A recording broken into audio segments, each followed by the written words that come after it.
एक महिला द्वारा अपने पति पर 9 केस और 120 दिन की हियरिंग के बाद 80 मिनट की वीडियो बनाकर 24 पेज का सुसाइड नोट लिखने के बाद एक व्यक्ति द्वारा सुसाइड कर लिया गया तथा न्यायपालिका पर यह आरोप कि यदि आप मुझे न्याय देने में सक्षम ना हो तो मेरी अस्थियों को न्यायपालिका के सामने गटर में बहा दिया जाए।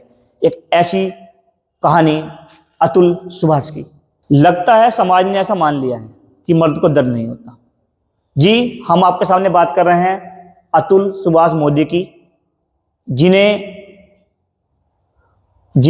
कुछ दिन पहले ही आपने सुसाइड करते हुए सुना होगा, जिनके बारे में अतुल सुभाष मोदी, जिन्होंने 80 मिनट की वीडियो और 24 पेज की राइटिंग लिखने के बाद अपने आप को सुसाइड कर लिया तथा न्यायपालिका, जिसके बारे में सब लोग कहते हैं कि यदि कोई परेशानी होगी तो मैं तुम्हें कोर्ट में देख लूंगा, उस न्यायपालिका के सामने ये कह दिया कि यदि न्यायपालिका उनको न्याय दिलाने में सक्षम ना हो तो उनकी अस्थियों को उसी न्यायपालिका के सामने गटर में बहा दिया जाए।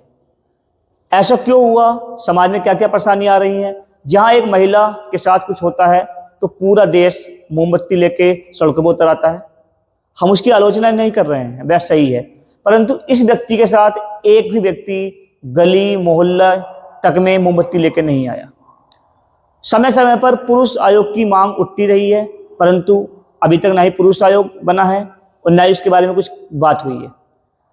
महिलाओं को अधिकार के नाम पर इतने सारे अधिकार हो गए हैं, उनका इतना दुरुपयोग हो गया है अधिकारों का कि आज के समय में पुरुष की हालत बहुत ही खराब हो गई है।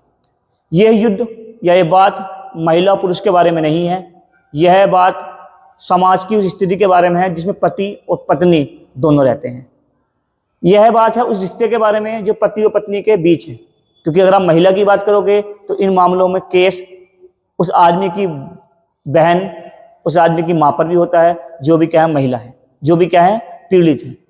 क्यों हो रहा है समाज में ऐसा? क्या ऐसी कमी है? क्या इसके लिए हम कर सकते हैं? आइए इस बारे में थोड़ा बात करते हैं। 2019 में अतुल की शादी हुई थी निकिता सिंघानिया से। कैसे रिश्ता 3 साल के अंदर अंदर इस मोड़ तक पहुंच गया कि इस आदमी को 2024 में सुसाइड जैसा बड़ा कदम उठाना पड़ा। आपको बता दूं कि शादी जो है भारत में वो हिंदू विवाह अधिनियम 1955 के तहत होती है। धीरे धीरे महिलाओं पे अत्याचार बढ़ रहे थे, इसीलिए महिलाओं के खिलाफ अत्याचार को रोकने के लिए 2005 में घरेलू हिंसा अधिनियम आया, जिसमें 5 लाख के केस आए। यदि किसी महिला के साथ घरेलू में कोई हिंसा होती है तो महिला उसके खिलाफ कंप्लेन कर सकती है। 5 लाख का केस है, 2005 में आया।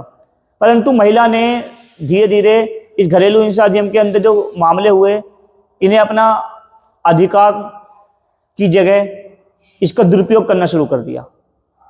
2017 में सुप्रीम कोर्ट ने यह कहा कि घरेलू हिंसा अधिनियम के मामले में जो 498A में आईपी धारा में जो केस लगता है कि दहेज मांगा गया है और मारपीट हुई है, उसमें तत्काल गिरफ्तारी ना की जाए, पहले सबसे पहले जांच की जाए। तो इसके बाद क्या शुरू हुआ कि जैसे ही पहले काम हो रहे थे, अब आप बताइए कि आईपी धारा 323, 504, 506, आज के टाइम में ज्यादातर मामलों में देखोगे कि ये धारा इनके साथ में अपना आप ही लग जाती है। मैं ये नहीं कह रहा कि खुद लग जाती है, मतलब कहीं ना कहीं ये घटित भी होता है, पर लगभग सभी मामलों में आजकल लग जाती है। बहुत से मामले झूठे साबित हो रहे हैं। ऐसा क्या हुआ कि 498A में सुप्रीम कोर्ट ने जब राहत दी कि तत्काल गिरफ्तारी ना की जाए और पहले जांच की जाए, तो फिर अब इतनी परेशानी के विषय क्या है? कुछ लोग ऐसा बोल रहे हैं कि इन मैटर में बहुत ही कम मामलों में सजा होती है। तो मुख्य दर्द क्या है व्यक्ति का? मुख्य दर्द है, जैसे आपने देखा होगा अतुल जी के मामले में इन्हें 120 बार अपने कोर्ट में हियरिंग पे आना पड़ा। इनकी पत्नी ने इनके खिलाफ 9 केस किए, जो बहुत सारे केस बाद में खत्म भी हो गए।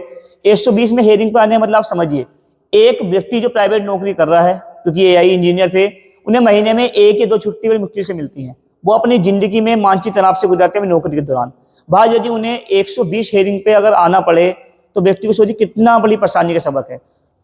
ये बेंगलोर से जौनपुर केस पे जाते थे, और ऐसे बहुत से लोग होंगे जो अतुल सुभाष मोदी को तो हम जानते हैं, तो कितने लोग जैसे सुसाइड करके मर चुके होंगे, या मरने वाले होंगे, या मरने की सोच रहे होंगे, या रोज घुट घुट के जी रहे होंगे। तो हमें बहुत जरूरी है कि हमारे लिए पुरुष आयोग बने, या फिर इन कानूनों की समीक्षा की जाए कि कहाँ गड़बड़ हो रही है, कि पति पत्नी का रिश्ता भी खतरे में आ गया और कुछ लोगों ने इसे अपने लालच के रूप में अपने हथियार बना लिया है।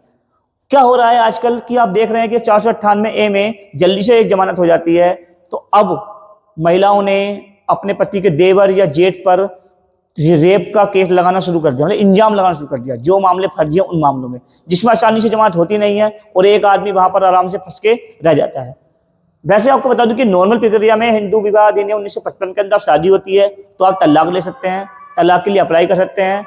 तलाक अगर सहमति से होता है तो सही है, वरना तो अगर आप तलाक के अप्लाई करने के बाद एक महिला स्त्री धन की मांग कर सकती है। स्त्री धन का मतलब दहेज नहीं है, स्त्री धन का मतलब है कि जो उसके पिता ने शादी के समय उसे गिफ्ट के रूप में दिया था, उस पर पूरी तरह महिला का अधिकार होता है। आईपीसी धारा 406 में वह स्त्री धन की मांग कर सकती है, जो आराम से उसको मिल जाता है। सीआरपी धारा 125 के अंतर्गत वह गुजारा भत्ते की मांग करती है। जब उसे गुजारा भत्ता मिल जाता है तो अगर उसे उसका पति गुजारा भत्ता नहीं देता है या बीच में देना छोड़ देता है तो 125B के अंतर्गत वह महिला उसके लिए रिट जारी कर सकती है या उसे गुजारा भत्ते को मांगने की मांग कर सकती है। किन किन मामलों में गुजारा भत्ता नहीं मिलता वह 125C में दिया गया है कि यदि पत्नी सहमति से अलग रह रही हो या व्यभिचार या एडल्टरी का केस हो तो ऐसे मामलों में गुजारा भत्ता नहीं मिलता है। पर एक परेशानी समझिए, यदि घरेलू मामलों में वह महिला उस व्यक्ति के माता पिता को परेशान करके या उसको मेंटल टॉर्चर करके अलग हुई है और ऐसे मामलों में एक व्यक्ति को उस महिला को पालना होता है, उसे गुजारा भत्ता देना होता है। ऐसी महिला को जो कामकाजी हैं, जो अच्छी नौकरी कर सकती है, उनको तक को गुजारा भत्ता देना होता है। तो ये एक मनुष्य या के रूप में एक आदमी से पूछिए कि मेंटल रूप से वो कैसे संभव है कि जिस महिला ने उसके माता पिता को या उसको टॉर्चर किया, रियल में अगर ये दुख भरी घटनाएं होती हैं तो उसके बाद वो कैसे उस महिला को गुजारा भत्ता दे। महिला के लिए बड़ा आसान है, वह उसी गुजारे भत्ते से लगातार केस लड़ती रहती है और एक तरह से कानूनी मार्ग के द्वारा दोनों केस महिला की तरफ से पुरुष की तरफ से भी उसी व्यक्ति पर आर्थिक बोझ के रूप में पड़ते हैं। तो ये आज के टाइम में व्यक्ति की सबसे बड़ी परेशानी है। और दूसरी परेशानी यह है कि तलाक के मामले में होता विलंब। अगर किसी व्यक्ति की नॉर्मली 25 से 20 साल की एज में शादी हुई है, 30 से 32 साल की एज में तलाक का केस हुआ है और ये केस चलना शुरू हो गया है, तो 40, 42 या 45 साल की एज में जाके वो मामला खत्म होता है।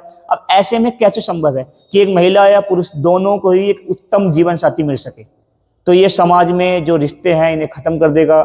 सरकार को चाहिए कि जल्द से जल्द इनकी समीक्षा करे और अतुल के मामले में यदि सही में उसकी पत्नी, उसका साला, उसकी सास यदि दोषी हैं तो उनको सजा दी जाए और ऐसी सजा दी जाए कि ये मामला मिसाल बन जाए।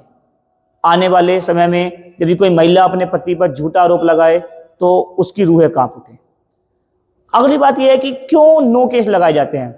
1 या 2 केस लगाए होने चाहिए जो जनरल केस हों, या फिर इतने सारे केस की जगह सब केसों की हेयरिंग एक साथ होनी चाहिए, क्योंकि किसी व्यक्ति को आने जाने का समय बचे। और मैं तो ये कहना चाहूंगा कि मैं तो क्लियरली बोलता हूं आप लोगों के सामने कि यदि किसी व्यक्ति ने कोई क्राइम किया है, अगर उस क्राइम में 1 या 2 साल की सजा है तो उस व्यक्ति को एकदम से जेल नहीं भेजा जाना चाहिए, पहले उसकी जांच होनी चाहिए। कोई गरीब आदमी जेल चला जाता है, छोटा मोटा काम कर रहा है, कोई बिजनेस कर रहा है, कोई नौकरी कर रहा है, जितने वो जेल से छुट के आता है उसकी जमानत होती है 3, 4, 5, 10 दिन में, इतने उसका बिजनेस पूरी तरह खत्म हो जाता है। आज के इस संघर्ष भरे युग में ये बड़ा भारी काम है, इसलिए सरकार को इसके पे कानून बनाने चाहिए, इसकी समीक्षा करनी चाहिए और भविष्य में कभी ऐसा केस घटित ना हो और किसी व्यक्ति की आत्मा इतनी दुखी ना हो कि उसे ये कहना पड़े कि यदि उसे न्याय ना मिले, जस्टिस इज ड्यू, तो वह उसकी अस्थियों को न्यायालय के सामने गटर में बहा दिया जाए। तो यह एक न्यायपालिका हमारी व्यवस्था और सामाजिक के रूप में बहुत बड़ा तमाचा है। धन्यवाद।